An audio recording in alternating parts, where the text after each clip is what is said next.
The Beijing briefing room gleamed with power, holographic maps, satellite feeds, and the air of certainty. General Wei Feng, confident and dismissive, pointed at the Philippines on the map, calling their military a mere constabulary force. Laughter echoed as the PLA officers anticipated an easy exercise, eager to showcase their advanced tech.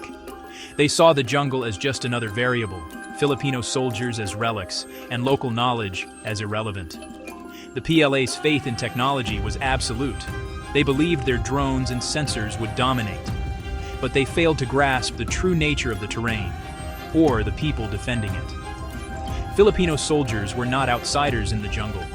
They were part of it, their tactics shaped by generations of survival. While the PLA prepared to conquer the jungle, the Filipinos prepared to let the jungle fight for them. The Chinese saw only data points. The Filipinos saw home. Overconfidence was the PLA's first mistake. The laughter in Beijing would soon be replaced by silence. The jungle was not a problem to be solved, but a force to be respected. The PLA's calculations missed the most important variable, the human spirit. The real battle was about to begin. The PLA landed in the Philippines with a show of force, giant planes, high-tech gear, and disciplined troops.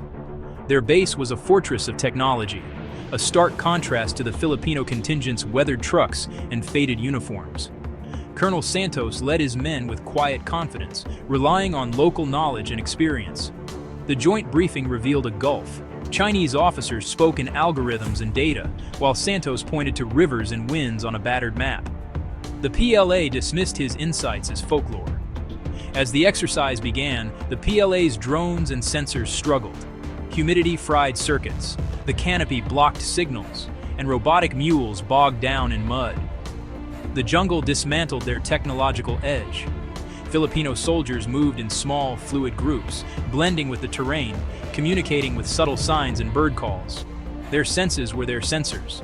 The jungle was their ally. The PLA tried to impose order, but the Filipinos embraced the chaos. The jungle became a sanctuary for its native sons, a green hell for the visitors. Technology faltered. Local knowledge thrived. The PLA's confidence began to erode.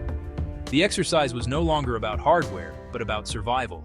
The jungle had chosen its side.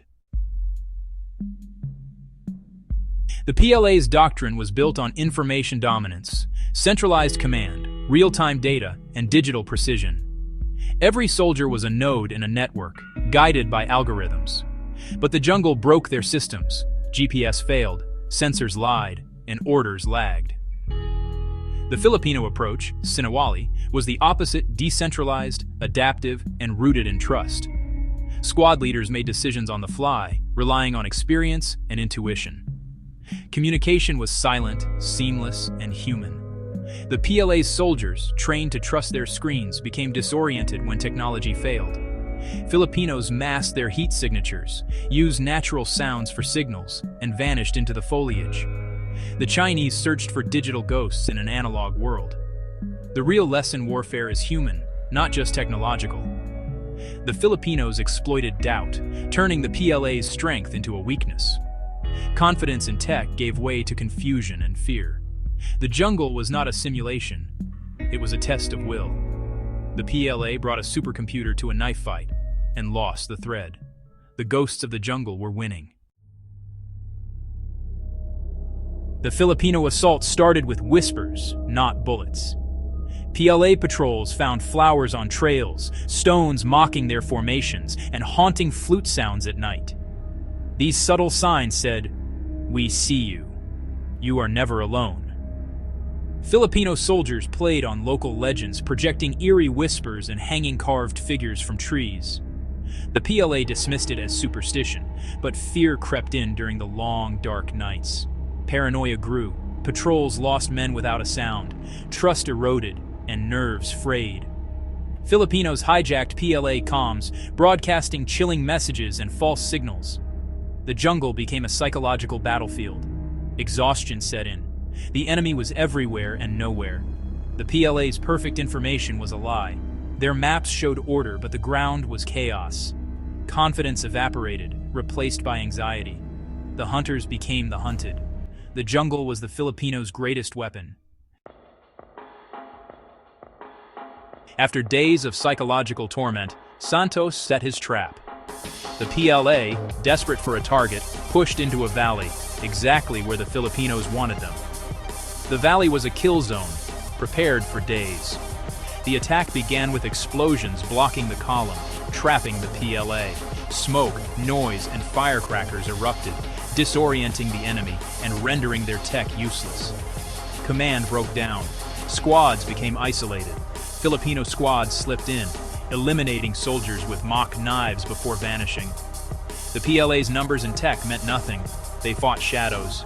Filipinos struck, withdrew, and struck again, using the terrain to full advantage. Within an hour, the elite PLA company was neutralized. The exercise was over, won by strategy, patience, and mastery of the jungle. The ghosts had prevailed.